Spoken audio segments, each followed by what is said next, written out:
每个黑帮卧底都必须要掌握的一项技能。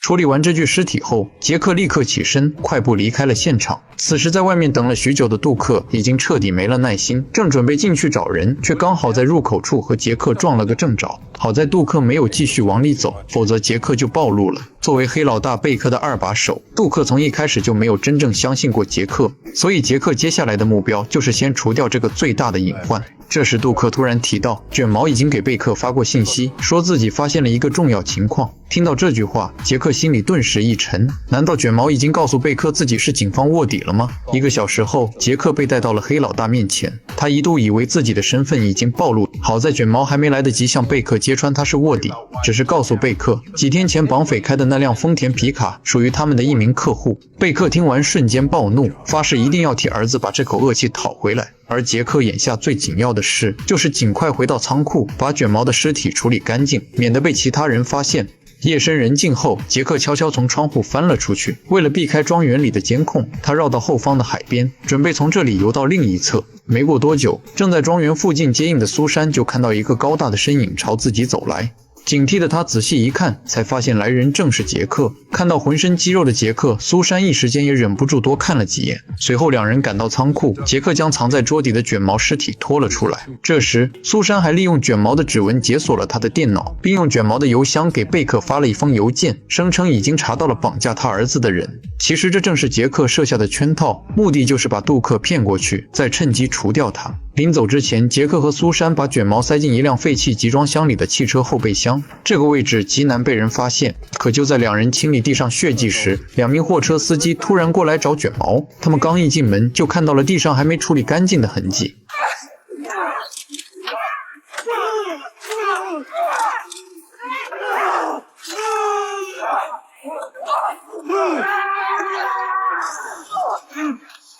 苏珊被光头死死掐住脖子，眼看就要喘不过气，好在关键时刻杰克及时出手。这样一来，卷毛也不算孤单了，集装箱里又多了2个人陪他。第二天一早，因为少了2个司机，货物无法按时运走，贝克一句弄不好所有人都要掉脑袋，立刻引起了杰克的注意。他很好奇到底是什么样的人能把贝克吓成这样，于是杰克打算混进司机队伍，借机看看贝克背后那位神秘大佬到底是谁。可贝克并没有同意，而是安排杰克陪儿子理查德出去购物。出门时，杰克还故意戏弄了一下大块头保利。You shouldn't keep messing with Paulie. Bad move, the guy's a psycho. If he's such a psycho, why does your dad let him live at his house? He doesn't. Julius McCabe does. Who's Julius McCabe? Dad's boss. 原来贝克背后的那个人叫麦凯比，是个极其凶残的狠角色。直到这时，杰克才终于明白贝克为什么会这么害怕人头落地了。当杰克试探性地问起理查德，他父亲和麦凯比到底在做什么生意时，理查德明显有些犹豫，看得出来他并不是不知道，而是根本不敢说。可接下来发生的一件事，让理查德彻底对杰克放下了防备。理查德给父亲买了一份生日礼物，正准备上车时，却撞见了几个平时经常欺负他的校霸。对方一把抢过他手里的袋子，直接扔到地上踩坏。眼看校霸还想继续动手，杰克正好赶了回来。Who the hell are you? So if you're smart, you'll get out of here before I hurt you.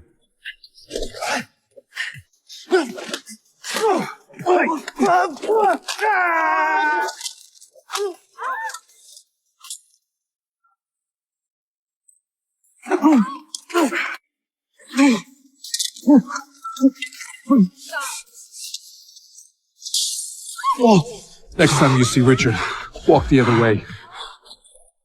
理查德第一次体会到了复仇的快感，也因此对杰克更加崇拜。于是之后闲聊时，他终于说出了许多杰克之前不知道的内幕。原来看门的大块头保利和保安队长杜克其实都不是他父亲的人，而是麦凯比安插在贝克身边，用来监视他们的眼线。理查德还说，他父亲最开始只是个正经商人，后来麦凯比看中了贝克手里的销售渠道，想利用这些渠道进行非法交易，便绑架了理查德。而理查德被割掉的那只耳朵，正是大块头保利亲手干的。当杰克和理查德回到到庄园时，贝克突然叫住了杰克，说已经查到前几天绑架理查德那伙人的藏身地址，现在就要出发去解决他们。其实这一切正是杰克和苏珊提前设下的局，目的就是借这个机会除掉杜克，好让杰克顺势顶上他的位置。赶去的路上，贝克提起了今天理查德被校霸欺负的事，没想到杜克竟然当着贝克的面直接骂理查德是个软蛋，还说这种人就该被教训几次才能真正变得硬气。杰克听到这里，心里也彻底明白理查德之前说的并没有半句假话。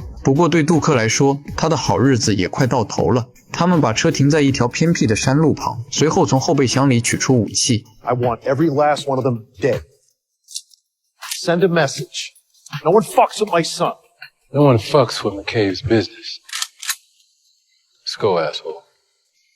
两人来到一处木屋外，杰克先观察了一下屋内情况，故意对杜克说里面有6个人，但是都睡着了。Plenty of weapons, but none within reach. I'll lead through the door. You have my 6. Nice try.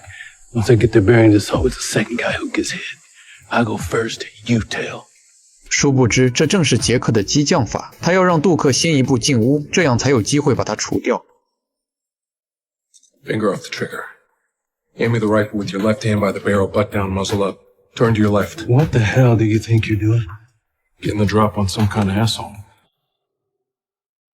Now tell me where Teresa Daniel is. You're a fed. Knew I couldn't trust you. The worst you can do is arrest me, so I'm not saying shit. You played your last card, dumbass. 为了制造双方交火的假象，杰克举枪朝屋内胡乱扫射。站在远处路边的贝克听到枪声，还真以为里面爆发了激烈枪战。随后，杰克又拿出卷毛的手枪，对着现场连开数枪。打空子弹后，他还不忘用枪托砸伤自己的额头，否则很容易引起贝克怀疑。离开之前，杰克又在屋内制造爆炸，将现场彻底毁掉，避免留下任何破绽。